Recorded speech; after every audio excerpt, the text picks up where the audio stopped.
মদ পান মারাত্মক বড় পাপ ছিল। আইয়ামে জাহেলিয়াতে মানুষ বেশি শিরক করত, মদ পান করত। নাম্বার 3, সুদ খুব খেত। যদি আমরা এলাকার মানুষ খাই না, আইয়ামে জাহেলিয়াতে খেত। হ্যাঁ, খেত। এই তো এখানে দেখতে পাচ্ছি 1 ব্যাগ টাকা হয়ে গেছে। এখন টাকা এসেছে কোথা থেকে, এটাই তো বড় কথা। হ্যাঁ, 1 ব্যাগ টাকা এসেছে এখানে কালেকশনে। এখন মেন কথা হচ্ছে টাকা এসেছে কোথা থেকে, এটা তো দেখার ব্যাপার নাই। আল্লাহ সুবহানাহু ওয়া তাআলা নিজে পবিত্র, তিনি পবিত্র অর্থকে গ্রহণ করেন, তাই তো? এই যে মালগুলো এখানে এসেছে পবিত্র আছে তো? হ্যাঁ না লোক দেখানো হচ্ছে 50,000 আমি কি করে না মদের দোকানের মালিক।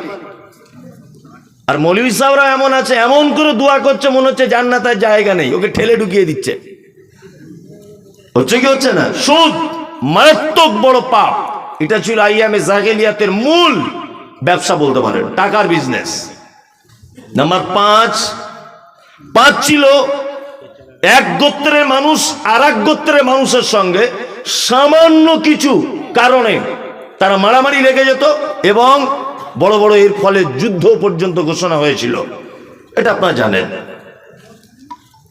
মানুষ সেক্স করত, সেক্স অর্থাৎ যৌবনের খিদা মেটাতো। রাত্রে আমাদের দেশের মানুষ তার স্ত্রীকে নিয়ে রাত্রের বেলা যৌবনের তৃপ্তি করে রাতে স্ত্রীর সঙ্গে। আইয়ামে জাহেলিয়াতে বেটা তার মায়ের সঙ্গে রাতের বেলা সেক্স করত, ইতিহাস বলছে এটা। আর ভাই তার বোনের সঙ্গে রাতের বেলা রাত্রি যাপন করত, ভাইপো তার ফুপুর সঙ্গে রাত্রি যাপন করত। এর নাম আইয়ামে জাহেলিয়াত। মানুষ মারা গেলে মানুষকে দাফন করার আগে তার মাথাটাকে কেটে নেওয়া হতো। কেটে নিয়ে তার মাথার ভিতরের মগজ বার করে এই মাথার এই জায়গাটাকে বানাতো একটা মদ পান করার পাত্র। মরা মানুষের মাথার খুলিতে তারা মদ পান করত। ব্যভিচার তাদের কাছে ছিল বৈধ, সুদ তাদের কাছে ছিল বৈধ। এহেন এক কঠিন পরিস্থিতিতে আমাদের নবী মুহাম্মদ সাল্লাল্লাহু আলাইহি ওয়াসাল্লাম নবুয়তি পাওয়ার পূর্বে একটা সংগঠন করেছিলেন। সেই সংগঠনটার নাম হচ্ছে হিলফুল ফুজুর, যুবকদেরকে নিয়ে। এই সংগঠন এর মাধ্যমে সমাজকে সংস্কার করার চেষ্টা করেছিলেন মুহাম্মদ সাল্লাল্লাহু আলাইহি ওয়াসাল্লাম, এবং একটা লং টাইম ধরে এই সংগঠন তিনি পরিচালনা করেছিলেন তখনকার আইয়ামে জাহেলিয়াতের কিছু যুবকদেরকে নিয়ে। কিন্তু এই সংগঠনের উপকার তেমন কিছু হয়নি। হয়েছে? হয়নি। সমাজ পরিবর্তন করা গেছে? যায়নি। মুহাম্মদ সাল্লাল্লাহু আলাইহি ওয়াসাল্লাম দেখছেন এইভাবে সমাজ সংস্কার হবে না, তিনি চলে গেলেন জাবালে নূরে। হাজী সাহেবরা জানেন জাবালে নূর একটি পাহাড়ের নাম। ওই পাহাড়ে যদি নিচে থেকে উপরে হেঁটে হেঁটে যদি ওঠা হয় টাইম লাগবে একটা জওয়ান লোকের 1.5 থেকে 2 ঘন্টা। এই 1.5 থেকে 2 ঘন্টা শুধু পাহাড়টার উপরে উঠতে টাইম লাগবে। একটা গুহা আছে, তার নাম হচ্ছে গারে হীরা। এই গারে হীরার ভিতরে আল্লাহ নবী সাল্লাল্লাহু আলাইহি ওয়াসাল্লাম আল্লাহর ধ্যানে মগ্ন থাকতেন। তখন নবী হননি। একদা জিবরিল এসেছেন। জিবরিল আসার পরে নবীজিকে চেপে ধরলেন। ধরার পরে বলছেন ইকরা, আপনি পড়ুন। তখন আল্লাহ রাসূল সাল্লাল্লাহু আলাইহি ওয়াসাল্লাম বলছেন আমি তো পড়তে জানি না। দ্বিতীয়বার আবার বুকের সঙ্গে চেপে ধরা হলো, ইকরা, আপনি পড়ুন। বলছে আমি পড়তে জানি না। তৃতীয়বার আবার চেপে ধরা হলো, বলা হচ্ছে ইকরা, আপনি পড়ুন। আল্লাহ নবী সাল্লাল্লাহু আলাইহি ওয়াসাল্লাম তখন পড়লেন ইকরা বিইসমি রাব্বিকাল্লাযী খলাক খলাকাল ইনসানা মিন আলাক ইকরা ওয়া রাব্বুকাল আকরাম আল্লাযী আল্লামা বিল কলাম আল্লামাল ইনসান মা লাম ইয়ালাম। আল্লাহ তাআলা নবীকে বলছেন মুহাম্মদ, সর্বপ্রথম যদি আপনি সমাজকে সংস্কার করতে চান, এই অসভ্য জাতিকে যদি আপনি আলোর দিকে যদি নিয়ে আসতে চান, ইকরা, আপনাকে পড়তে হবে। যেমন তেমন করে পড়লে হবে না, পড়তে হবে কি বিইসমি রাব্বিকাল্লাযী খলাক, ওই প্রভুর নামে আপনাকে পড়তে হবে যে প্রভু আপনাকে সৃষ্টি করেছে, অর্থাৎ প্রভুর জ্ঞান, ওহির জ্ঞান, স্রষ্টার দেওয়া জ্ঞান আপনাকে অর্জন করতে হবে। তাছাড়া আপনি জীবনে কোনোদিন সমাজ সংস্কার করতে পারবেন না। সারা ভারতবর্ষের মাটিতে school, college, university, academy, mission, যত শিক্ষার ব্যবস্থা আছে, কোন শিক্ষার ব্যবস্থাকে দিয়ে সমাজ সংস্কার করা সম্ভব নয়। একটি মাত্র শিক্ষা দিয়ে সমাজ সংস্কার করা সম্ভব, তার নাম আল কোরআন। এই পর্যন্ত এই জায়গাটা জেনে যান। আবার একটা অন্য লাইনে যাচ্ছি। আদম আলাইহিস সালাম, তিনি হচ্ছেন পৃথিবীর প্রথম মানুষ, তাই তো? আর আমাদের নবী মুহাম্মদ সাল্লাল্লাহু আলাইহি ওয়াসাল্লাম পৃথিবীর নবীদের সিরিয়ালের শেষ। তাহলে শেষ নবী ওহি হচ্ছে, আপনি পড়ুন, তাই তো? আর প্রথম নবী আদম আলাইহিস সালাম সর্বপ্রথম তৈরি করা হলো। তৈরি করার পরে আল্লাহ সুবহানাহু ওয়া তাআলা আদমের ব্যাপারে পবিত্র আল কোরআনের ভিতরে বলছেন, ওয়া আল্লামা আদামাল আসমাআ কুল্লাহা সুম্মা আরাদাহুম আলাল মালাইকাতি ফাকালা আনবিউনি বিআসমাই হাউলাই ইন কুনতুম সাদিকিন। আল্লাহ তাআলা আদমকে ডেকে বলছেন, আদম, সারা পৃথিবীতে যা কিছু আছে সমস্ত কিছুর নাম তোমাকে আমি জানিয়ে দিলাম।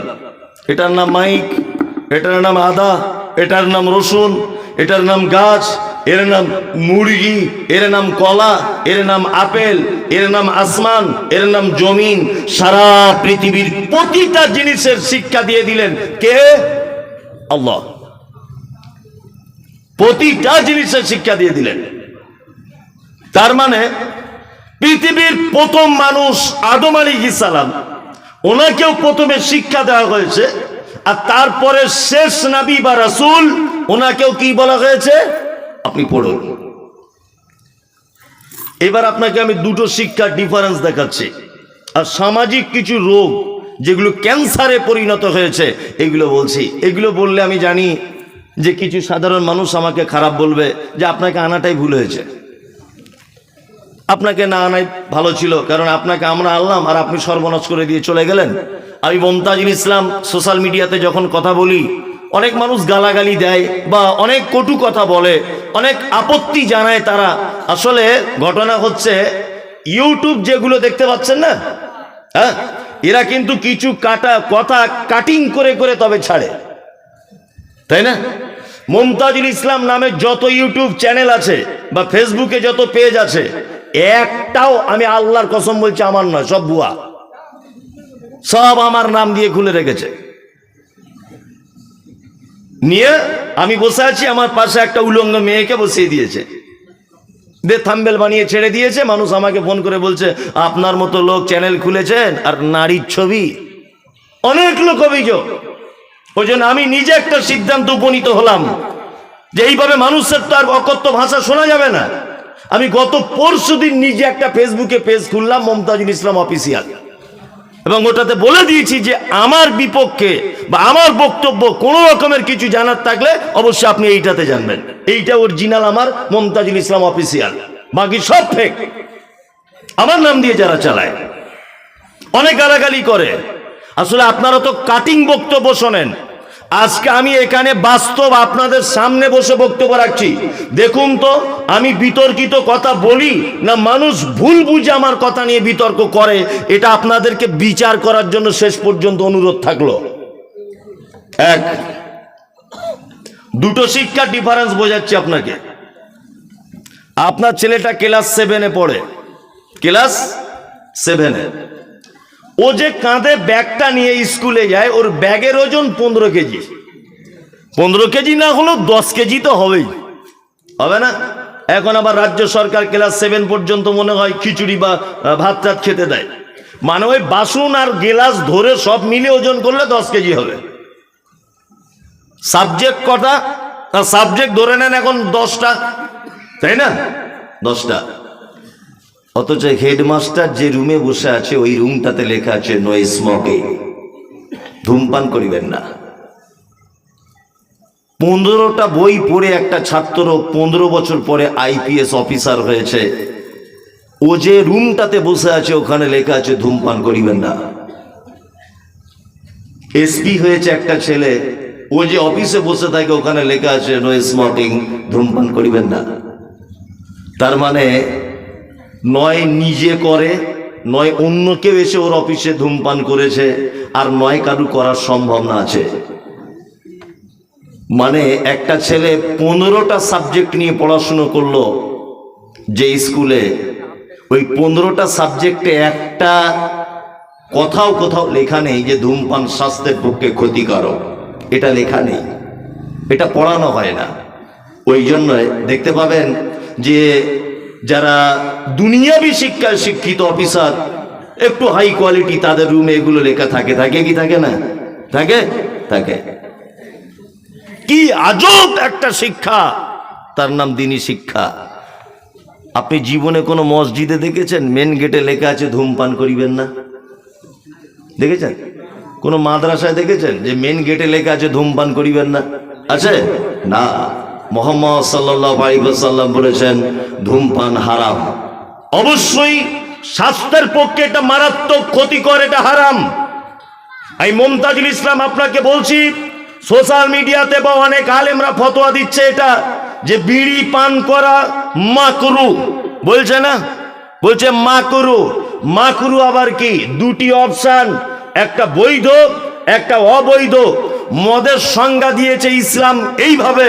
কিভাবে দিয়েছে? আল্লাহ নবী সাল্লাল্লাহু আলাইহি ওয়াসাল্লাম বলেছেন এমন এক নেশাদার দ্রব্য, তুমি যদি তার বেশি পরিমাণে খাও, তোমার মাথা যদি উল্টা দিকে চক্কর লাগায়, এর নাম হচ্ছে মদ। আমি মুমতাজুল ইসলাম জীবনে কোনোদিন বিড়ি পান করিনি। আপনি যদি আমাকে বিড়ি পান করিয়ে দেন একসঙ্গে 20টা, তাহলে আমার মাথা চক্কর লাগবে কি লাগবে না? লাগবে। এটা হারাম, এটা হারাম। অনেক মানুষ এটা মকরু মনে করে পান করছে, এটা ছোটখাটো পাপ। এই এক গ্লাস মদ পান করলে যে পাপ হবে, একটা বিড়ি পান করলে একই পাপ। কোনো পাপের কোয়ালিটি ডিফারেন্স নেই। আরে পায়খানার আবার কোয়ালিটি হয়, যেটা হেডমাস্টারের পায়খানা একটু সেন্ট বেশি আর ওটা কর্মচারীর গন্ধ বেশি, এরকম ব্যাপার আছে নাকি? হারাম হারাম। কি বলছি বুঝতে পারছো না? আমরা মুসলমান এগুলো খাচ্ছে কি খাচ্ছি না? বিড়ি পান করছি। অনেক মানুষ আছে না, এখনো যদি এখানে চেক করা যায় তো মনে 100 লোকের পকেট থেকে বার হবে। বার হবে কি হবে না? হবে।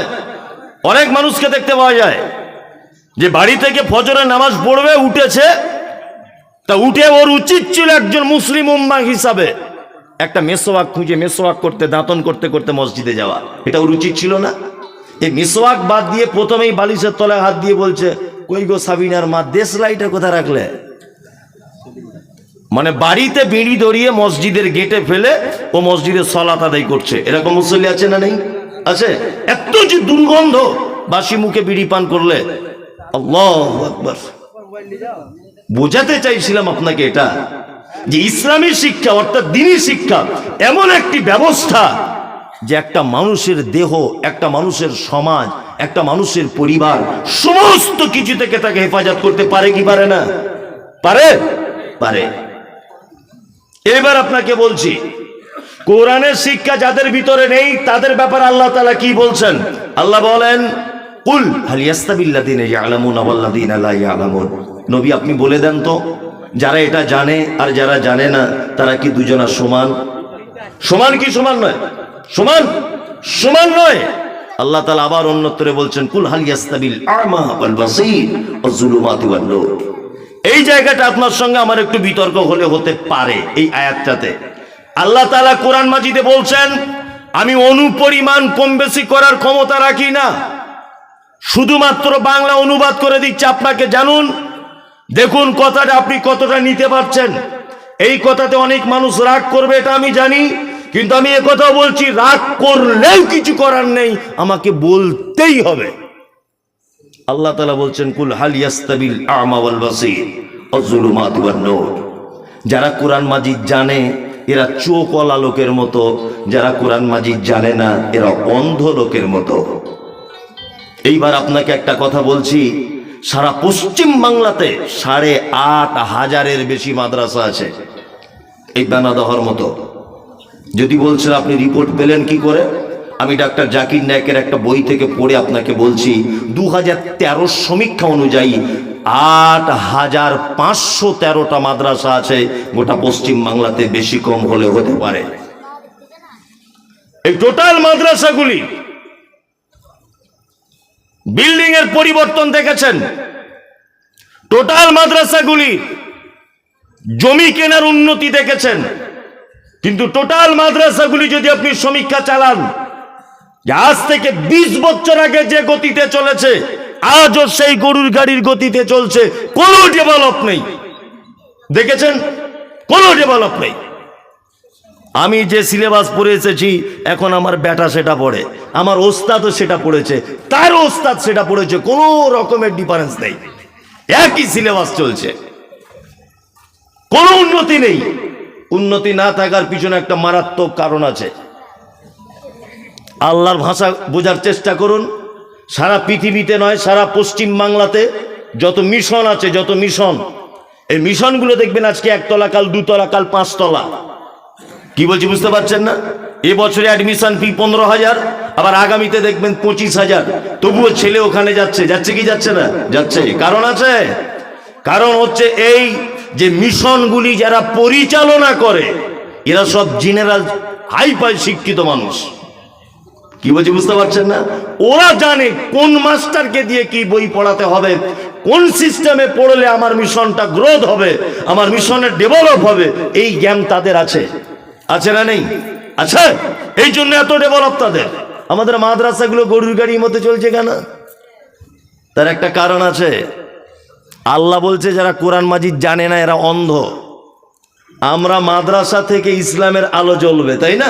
এই আলো জ্বলার জায়গাটা কিছু অন্ধ লোকের হাতে আমরা দিয়ে দিয়েছি, কোরআনের ভাষাতে। অন্ধ। আমি মমতাজুল ইসলাম চোখে দেখি না, একদম চোখে দেখতে পাই না। আমার হাতে একটা 5 ব্যাটারির লাইট দেওয়া হয়েছে, যে এই লোকটাকে একটু মেন রাস্তায় গিয়ে তুলে দিয়েছো তো। আচ্ছা বলুন তো আমার পক্ষে সম্ভব না অসম্ভব? বলুন সম্ভব না অসম্ভব? অসম্ভব। কারণ আমার কাছে লাইটই বাকি, দিনই বাকি, রাতই বাকি, আমি তো নিজে অন্ধ। তা আমরা এমন শ্রেণীর মানুষের আছে, এই মাদ্রাসা নামক জায়গাগুলো তুলে দিয়েছি, মসজিদ নামক জায়গাটা তুলে দিয়েছি। হাদিস এবং কোরআনের ভাষাতে আল্লাহ বলছে ও অন্ধ। অন্ধ মানুষের হাতে এত বড় একটা দায়িত্ব দিলে সমাজ কোনোদিন আলো পাবে বলে মনে হয়? হ্যাঁ, আমি মমতাজুল ইসলাম কোনোদিন ফুটবল খেলতে পারি না, তা আপনাদের বেনাদহাতে এসেছি, এসে দেখছি একটা 16 দলীয় ফুটবল ম্যাচ চলছে। এখন গ্রামের এই লোকটা আমাকে সম্মান দিয়ে বলছে আপনি এসেছেন, আল্লাহু আকবার, আপনি এত বড় বক্তা, আপনি এলেন। রেফারির কাছ থেকে বাঁশিটা কেড়ে নিয়ে আমার কাছে দিয়েছে, দিয়ে বলছে রে আপনি খেলাটা আপনি পরিচালনা করুন। 16 দলীয় ক্রিকেট ফুটবল খেলা, নাইজেরিয়ান থেকে প্লেয়ার এসেছে, ওই কলকাতা থেকে এসেছে, ওই মালদা টাউন থেকে এসেছে।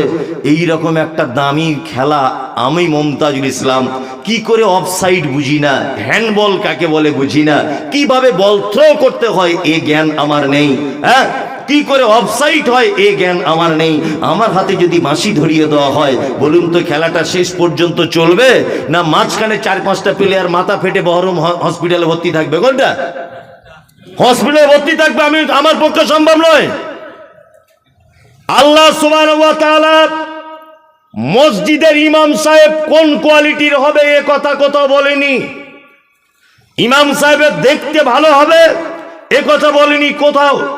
আল্লাহ এ কথা কোথাও বলেনি যে ইমাম সাহেবের যোগ্যতা কতটা থাকা লাগবে। আল্লাহ তাআলা এ কথা কোথাও বলেনি। ইমাম সাহেব বেটে হলে চলবে না, লম্বা চওড়া দেখতে ভালো ফিগার হতে হবে, তবে ইমামতির দায়িত্ব পাবে। মাদ্রাসার শিক্ষক তোমার বড় পাঞ্জাবি পড়তে হবে, তাছাড়া তুমি মাদ্রাসায় চান্স পাবে না, এ কথা আল্লাহ সুবহানাহু ওয়া তাআলা কোথাও বলছেন না। তবে হাদিসে এতটুকু জানা যায় যে একটা ছেলে তোমাদের ভিতরে যদি সে কোরআন মাজিদ বেশি জানে তাহলে সে ইমামতি করবে। কোরআন মাজিদ যদি দুজনার জানাতে সমান হয়ে যায় তাহলে যে পরেশগারিতায় বেশি সেই ইমামতি করবে। পরেশগারিতায় যদি দুজন সমান হয়ে যায় তাহলে এক কাজ করিও, যার বয়স বেশি সেই ইমামতি করবে। এতটুকু। কিন্তু ইমাম সাহেবের কোন রকমের কোয়ালিটি বর্ণনা করা হয়নি। হয়েছে? হয়নি। অথচ আল্লাহ সুবহানাহু ওয়া তাআলা ইমামের ব্যাপারে আঙুল না তুলে কমিটির ব্যাপারে আঙুল তুলতে গিয়ে বলেছে, মসজিদ যারা পরিচালনা করবে, 1 নম্বর শুনে রেখে দাও, আল্লাহর প্রতি তোমার ঈমান থাকা চাই। 2, সালাত আদায় করবে। 3, যাকাত প্রদান করবে। 4 নম্বর, আল্লাহ ছাড়া পৃথিবীর কাউকে ভয় করবে না। আল্লাহ সুবহানাহু ওয়া তাআলা বলছেন, আশা করা যায় এরাই হিদায়াতের উপরে রয়েছে। তার মানে বোঝা যায় যে ইমাম নির্বাচন করার আগে আল্লাহ সুবহানাহু ওয়া তাআলা আগে কমিটি নির্বাচন করেছেন। তার মানে আল্লাহ বোঝাতে চাইছেন, কমিটি যদি সব ইমামদার হয়ে যায় তাহলে ইমাম সাহেব আর উল্টো পাল্টা হবে কে? না। কি রণকৌশল! আল্লাহু আকবার। এইবার আপনাকে বলি, শিক্ষিত মানুষের মর্যাদা আল্লাহ সুবহানাহু ওয়া তাআলা দিয়েছেন, তাই না? কে দিয়েছেন? কে? আল্লাহ দিয়েছেন। শিক্ষিত মানুষের মর্যাদা আমরা দিতে পারি না। তাই বলে আপনাকে এই কথা বলছি, নবীজি বলেছেন, তালাবুল ইলমি ফারিজাতুন আলা কুল্লি মুসলিমিন, প্রত্যেক মুসলিম নরনারীর উপরে ইলমে শিক্ষা করা ফরজ। এখন এই জায়গাটা আল্লাহর নবী একথা বললেন না যে অন্য কোনো শিক্ষা অর্জন করা যাবে না, এ কথা বলেছেন? বলেননি। অন্য শিক্ষাতেও আপনি শিক্ষিত হন, কোনো অসুবিধা নাই, কোনো প্রবলেম নাই, তবে বাধ্যতামূলক আপনাকে দ্বীনের শিক্ষা অর্জন করতেই হবে। আপনার ছেলে ডাক্তার হোক, মাস্টার হোক, প্রফেসর হোক, ইঞ্জিনিয়ার হোক, ব্যারিস্টার হোক, হাকিম হোক, উকিল হোক, আইপিএস হোক, আপনার ছেলে বিডিও হোক, এসডিও হোক, সব কিছু হোক, কিন্তু আপনার ছেলে যেন একটু দ্বীনের জ্ঞান তার ভিতরে থাকে। কি করে স্রষ্টাকে চিনতে হয়, কি করে কোরআন মাজিদ পড়তে হয়, কি করে সালাত আদায় করতে হয়, কি করে ওযু করতে হয়, পিতামাতার সঙ্গে কেমন ব্যবহার করতে হয়, বড়দের সঙ্গে কেমন ব্যবহার করতে হয়, এটা যেন হাদিস এবং কোরআনের মানদণ্ডে তার জ্ঞান থাকে। আপনার এই শিক্ষা শিখে আপনি পাপী হবেন কখন, গুনাহগার কখন হবেন? যখন আপনি এই দুনিয়াবী শিক্ষা অর্জন করার ফলে শিক্ষা প্রয়োগের ক্ষেত্রে আপনি যদি উল্টা পাল্টা করেন, তাহলে হবেন আপনি পাপী। কি বললাম বুঝলেন নাই? প্রয়োগের ক্ষেত্রে স্কুলে পড়ানো হয়, এর নাম হচ্ছে মেরি, কোরআন বলছে এর নাম মারিয়াম। স্কুলে পড়ানো হচ্ছে এর নাম যিশু, কোরআন বলছে এর নাম ঈসা। কোরআন বলছে ফাইন্না খালাকনাকুম মিন তুরাবিন সুম্মা মিন নুতফাতিন সুম্মা মিন আলাকাতিন সুম্মা মিন মুদগা। আল্লাহ বলছে মানুষকে আমি সৃষ্টি করেছি মাটির উপাদান দিয়ে। অথচ স্কুলে আপনার বাচ্চা শিখছে বানর থেকে মানুষ হয়েছে, চার্লস ডারউইনের থিওরি। স্কুলে হচ্ছে কি হচ্ছে না? আপনার ছেলে এই শিক্ষায় শিক্ষিত হোক, এতে আমার আপত্তি নেই, তবে আপনার ছেলে যেন কখনোই এই কথার উপরে ঈমান রেখে এই কথা যেন বাস্তবে রূপ দেওয়ার যদি চেষ্টা করে, তাহলে এই শিক্ষায় শিক্ষিত হওয়া হারাম, চলবে না। আপনার ছেলে এটা জানুক ওর নাম যিশু, কিন্তু আপনার ছেলের সাথে সাথে এটাও জানুক যে ওর নাম ঈসা আলাইহিস সালাম। আপনার ছেলে এটা জানুক ওর নাম মেরি, সাথে সাথে এটাও জানুক আপনার ছেলে যে ওর নাম মারিয়াম। আপনার ছেলে এটা জানো চার্লস ডারউইনের থিওরি, বানর থেকে মানুষ হয়েছে, এটা আপনার ছেলে জানো। এটা দুনিয়ার শিক্ষায় শিক্ষিত হতে হয়, পরীক্ষায় লিখতে হয়, কিন্তু আপনার ছেলে যেন সাথে সাথে এটাও জানে যে মানুষকে আল্লাহ সুবহানাহু ওয়া তাআলা মাটির উপাদান দিয়ে তৈরি করেছে। কি বলছি বুঝতে পারছেন না? কি আশ্চর্য তথ্য আমাদেরকে পড়ানো হয়, কি আশ্চর্য ব্যাপার।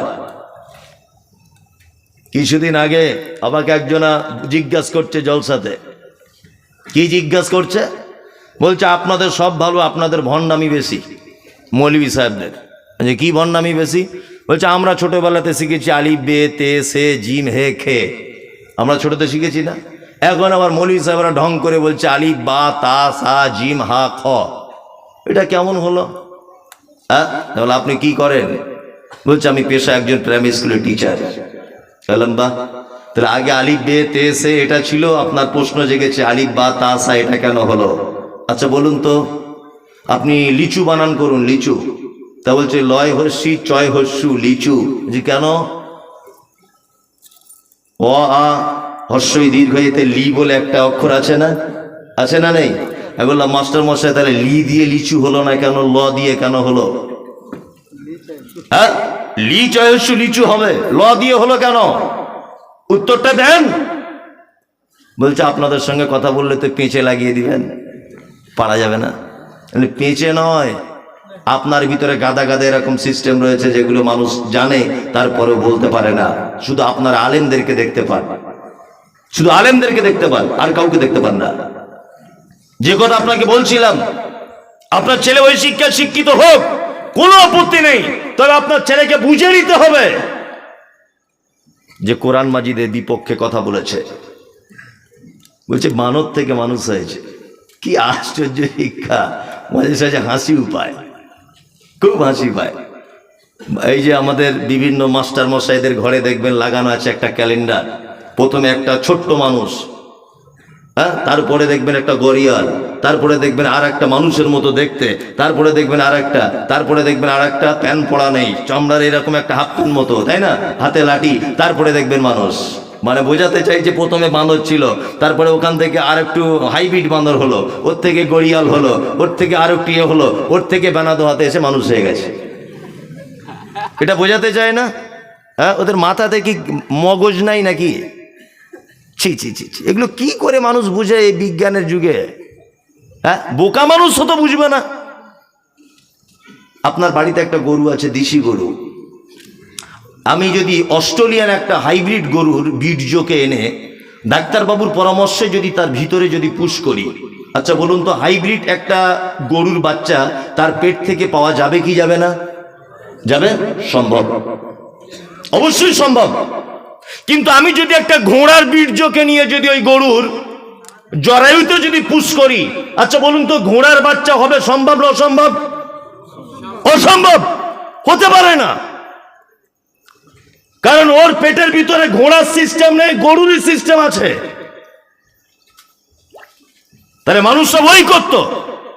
বানর একটা ভিন্ন প্রাণী, তার থেকে মানুষ হয় কি করে? তার থেকে অন্য জাতের বাঁদর হতে পারে। যেমন ঘোড়াতে আর গাধাতে মিলন করলে ঘোড়ার মতো একটু দেখতে হয়, গাধার মতো একটু দেখতে হয়, খচ্চর, এটা সম্ভব। কিন্তু বানর আর কোথায় মানুষ? এটা হয় কি করে? আল্লাহু আকবার। আপনার ছেলে এগুলো সব শিখুক, বানর থেকে মানুষ, এটা আপনার বেটা শিখুক। কিন্তু আমার আপত্তি এই জায়গায়, সাথে সাথে এটাও আপনার বেটা জানুক যে মানুষকে মাটির উপাদান দিয়ে তৈরি করা হয়েছে। তাহলে দুটোই বজায় থাকবে, এটাও থাকবে ওটাও থাকবে। শিক্ষিত মানুষদের সম্মান আমরা দিতে পারিনি, ইসলাম দিয়েছে। ইসলাম শিক্ষিত মানুষদের কত সম্মান দিয়েছে, এই দেখুন। আপনাকে শিক্ষার কত মর্যাদা দিয়েছে ইসলাম। আচ্ছা বলুন তো, বাড়িতে কুকুর লালন পালন করা এটা জায়েজ না না জায়েজ? না জায়েজ। নবীজি বলেছেন, কেউ যদি বাড়িতে ইচ্ছাকৃত যদি কুকুর যদি রাখে, প্রত্যেক দিন সকালে তার আমলনামা থেকে 2টি উহুদ পাহাড়ের সমান নেকি মাইনাস করে দেওয়া হবে। অনেক ধনী মানুষকে দেখতে পাওয়া যায় বাড়িতে ঢং করে বাড়িতে কুকুর পুষে রাখে, রাখে না? হ্যাঁ, ও জানে না যে ক্ষতি কি হচ্ছে, একে তো নেকি করতে পারে না, তারপরেও যে 50,000 দান করে নেকিটা হয়েছিল, কুকুর থাকার কারণে সাথে সাথে মাইনাস। চলবে না। তবে মুহাম্মদ সাল্লাল্লাহু আলাইহি ওয়াসাল্লাম এই কথা বলেছেন, প্রশিক্ষণ প্রাপ্ত কুকুর যদি হয় তাহলে তুমি তোমার বাড়িতে রাখতে পারবে, তোমার গরুর গোয়ালটা চৌকি দেওয়ার জন্যে, তোমার সম্পদকে রক্ষা করার জন্যে, তোমার বাড়িতে সিকিউরিটি হিসেবে কাজ করবে।